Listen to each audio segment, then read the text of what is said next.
Eto mga kaibigan, balitang-balita pa rin po. Nagbigay na po ng statement ang dating USEC ng DPWH mga kaibigan na si Roberto Bernardo mga kaibigan. Pakinggan po natin ang kanyang sasabihin. Ito na mga kaibigan. Ako po ay umaamin sa aking maling nagawa. Pinahintulutan ko po ang aking sarili na maging kasangkapan sa pagpapatupad ng isang masamang gawain. I, Roberto R. Bernardo, a resident of Malolos City, Bulacan. My statements hereunder are based on personal knowledge and direct interactions with great risk to my safety and that of my family members. I confirm the following. Congressman Saldico one time called me and wanted to confirm, maayos bang kausap si Engineer Alcantara?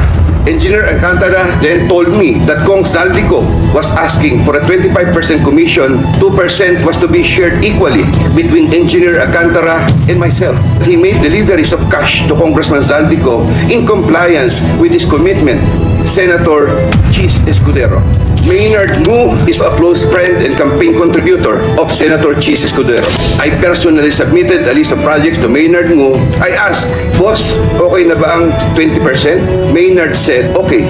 After inclusion of the projects in the GAA, I delivered 20% of approximately 800 million or about 160 million, which was meant for Senator Escudero. Senator Ramon Bong Revilla. Sometime in the year 2024, Senator Revilla and I met where I gave him a list of projects given to me by Engineer Alcantara. Senator Revilla asked for a commitment, which I suggested, then he approved at 25%. Senator Revilla will appreciate additional contributions for his senatorial re-election bid. Engineer Alcantara collected the 25% commitment, or about 125 million, which was turned over to me and then delivered to Senator Revilla in his house in Cavite. Senator Nancy Binay.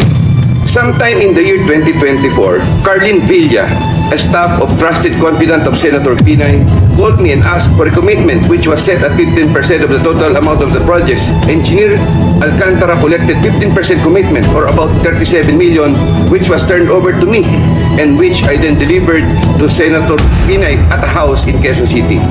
I attest to the truth of the foregoing statements based on my personal knowledge and authentic records.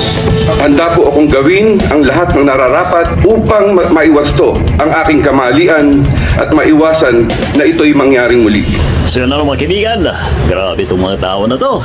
Talagang sa kabila ng mga ginawa po nila ay tanungin po natin sila ng mga kaibigan kung natutulog pa rin po ba sila, mga kabalita.